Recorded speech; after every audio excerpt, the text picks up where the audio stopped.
So with this video, I'd like to summarize the pathway of digestion and the steps that take place, the mechanical and chemical digestion along the way, and also include the absorption. Okay, so just a big overview before we get going. Obviously, food's going to come in through the mouth. Then the next step will be the pharynx, followed by the esophagus. Okay, and then the food will pass into the stomach. So in the stomach, we've got all the mechanical and chemical digestion, start crushing things up. And from there, it's going to leave here. It's going to go into the small intestine, and in the small intestine where we're going to have a ton of the digestion and stuff taking place before passing into the large intestine and up and around and then out of the body. Okay? So that's called the alimentary canal, or the GI tract. That's the tube from mouth to anus that the food passes through. We also have the salivary glands that we're going to want to talk about, and the liver, the gallbladder, and the pancreas, which is kind of behind the stomach here. All of those structures are going to be very important in the digestive process. So why don't we start right off, and we'll start talking about the mouth. Okay. So in the mouth we chew it up, right? So we got mechanical digestion, the crushing, mastication is the phrase we used. And then we also have the saliva, and in the saliva you have the salivary amylase, which is the first of our enzymes. Starts breaking down the complex carbs towards disaccharides. It can't break it all the way down to disaccharides. Okay. When you're done there, the other purpose of saliva is to make it easier for things to swallow. It kind of sticks it together, or lubricates, so it's easier to swallow. Okay? So what you see in this picture is the swallowing process, and we kind of start here where the tongue kind of pushes things back, and then we go here. The epiglottis closes off, so the food doesn't go into the trachea, it passes into the esophagus right behind it, and then we use peristalsis, the wave of contraction, squeezing things all the way down until we get into the stomach. Okay? In the stomach, as we enter the stomach, so here comes from the esophagus, okay, we pass through our first sphincter. Remember, that's called the pyloric sphincter. That's the lower esophageal sphincter here. So lower esophageal or cardiac sphincter. And remember, its main job is to prevent the acid reflux. So all the acid and enzymes that are down here in the stomach, we don't want them going back up into here. That would be really bad for us. We don't have protection. Okay? So that's the pyloric sphincter, keeps stuff from going backwards. The lower esophageal sphincter. Sorry about that, guys. On this end, we have the pyloric sphincter, which I've been excited to talk about, and that prevents stuff from leaving. Okay, so if you seal this bag on two spots, right? We seal it there, and we seal it here. Inside here, we've got a couple of big jobs. We're going to mechanically digest. We're going to crush it up. You can see right here these rugae. These wrinkles help grind the food up in there. Okay, we also squirt in the hydrochloric acid. Okay. And then we squirt in pepsinogen, and remember, pepsinogen becomes pepsin, and that's our first enzyme that focuses on proteins. It just starts the protein digestion. It's not going to finish it, but it's going to start breaking those proteins into smaller and smaller pieces. All right? When all that's done, when we've got this nice mush, kind of oatmeal paste, we're going to be ready to send it on out here. So the sphincter will relax a little bit, and we'll send the contents over into the small intestine. So this picture has the stomach cut out. So the stomach will be up here, guys, right? So here would be that pyloric sphincter we just talked about, right? So contents coming in from the stomach. As soon as they enter the small intestine, we get secretions coming from the pancreas and the liver. So let's focus on the pancreas first. So pancreas squirts stuff in here, and it's got another little sphincter there that controls the release. So when this small intestine gets stretched, right here, this whole section gets stretched, it triggers the release of that sphincter. And what's important, the pancreas does lots of things. It produces insulin, which is really important for us, that we'll talk more about. But what we're really interested in is the digestive enzymes, or the digestive juice is the phrase. And remember, it's got 4 separate sets of enzymes. It's got a group called the proteinases, which obviously digest protein. The lipases, or lipase, which breaks down fats. The nuclease, which breaks down the nucleic acids, and then you also have a pancreatic amylase. It's exactly the same as the stuff we have from the salivary glands. It's going to break everything down into disaccharides. Okay, so that pancreatic juice is going to get squirted in right here. Okay, to meet the food as not even food anymore, but the chyme as it leaves the stomach, the mush as it leaves the stomach into the small intestine.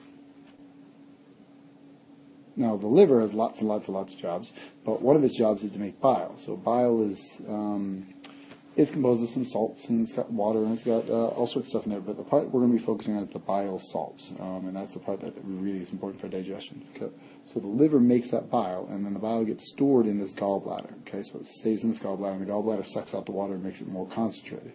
And as we see in this view here, on the bottom side, that's exactly what happened. This gallbladder just takes that. It's going to take all of that bile and make it more and more concentrated, And notice where it squirts it. Here it goes, right down here, right next. Here's the pancreatic juice coming right here from the bottom. The bile coming from the top. They use this, and most people use they use the same sphincter. So the food so as the contents leave the stomach and come in here, they get mixed with the pancreatic juice we just talked about, and then the bile. And remember, the bile salts help emulsify the fat. They break the fat up into smaller pieces so that the lipase made from the pancreas can digest it much, much better. Okay, so really important digesting fat. All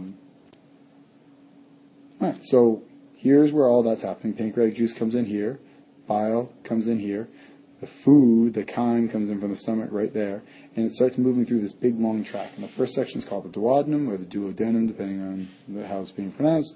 Then they get the jejunum, which is all this purple portion, and then down here is the ileum. Okay, and all along the way, first thing you want to remember is that there's huge amounts of surface area. So if you look at this picture over here, guys, look at all the wrinkles, and then if you zoomed in on those wrinkles on that surface, you would actually see more wrinkles.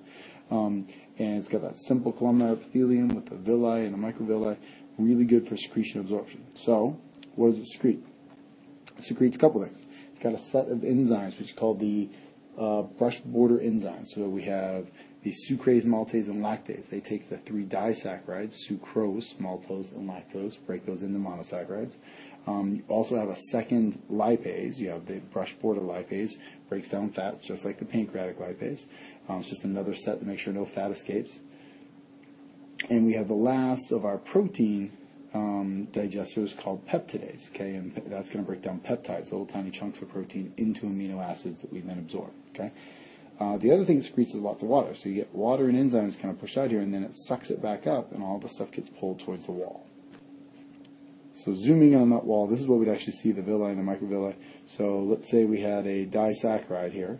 That disaccharide would get sucked towards the wall, and waiting along the wall here would be the sucrase, the maltase, lactase. We would break it into monosaccharides, and we would absorb those monosaccharides. We'd go right in here, see these little tiny blood vessels. They would absorb it, start taking it around and shipping those first through the liver, and then onto the rest of the body so we can use them for stuff. If it was peptides, remember our peptide is a little chunk of protein, it would get sucked to the wall. Peptidase would be waiting for it, and we would break it into amino acids and absorb those amino acids and onto the bloodstream again. And any fat, any lipids, we broke it into fatty acids and glycerol, and those would get absorbed by the lipase here along the wall, or be broken down and then absorbed by the lipase along the wall, and again shipped out to the rest of the body. So once all the good stuff has been absorbed, the ileum attaches right here to the large intestine. This is called the ileocecal valve. It's another little spot, mainly to make sure that things don't go backwards. We don't want stuff in here because the large intestine is loaded with bacteria. It's kind of nasty, dirty, so we don't want stuff going back into the small intestine. But another little valve right here, okay? And once we've absorbed everything, we're going to put essentially what we think is like diarrhea is what comes into the large intestine, okay? And the large intestine's main job is to absorb as much of that water as possible. It does take in some more vitamins and minerals, but for the most part, it's going to absorb water all along the way, so this is going to be more and more solid, so that by the time we get this in, we have solid poop, reasonably solid poop, that can be passed from the body without losing a lot of water. Okay? So that's our whole digestive process, guys. So we'll just quickly sum it up here. So mouth, we've got our chemical digestion with amylase, we've got the mechanical digestion with the chewing, crushing it up. Not much happens in the pharynx, so passing it along. Same thing with the esophagus, just peristalsis. We get down to the stomach. We've got the pepsin breaking down protein. You've got the acid breaking down a little bit of everything. You've got the mechanical digestion, the rugae crushing up everything. Okay, we move into the small intestine. We get squirted in the pancreatic juice, which has the 4 sets of enzymes: proteinases for protein, nuclease for nucleic acids, lipase for the fats, and the amylase to break down the carbs and the disaccharides. We also squirt in the bile with the bile salts to help emulsify the fats. When it goes into the small intestine, it's got its own set of enzymes: sucrase, maltase, lactase, to finish the disaccharides into monosaccharides. It's got peptidase to break what's left of the proteins into amino acids, and it's got another lipase to break that down. And then the large intestine takes back as much water as possible before we're done. All right. I hope this serves as a nice little review. See you in class.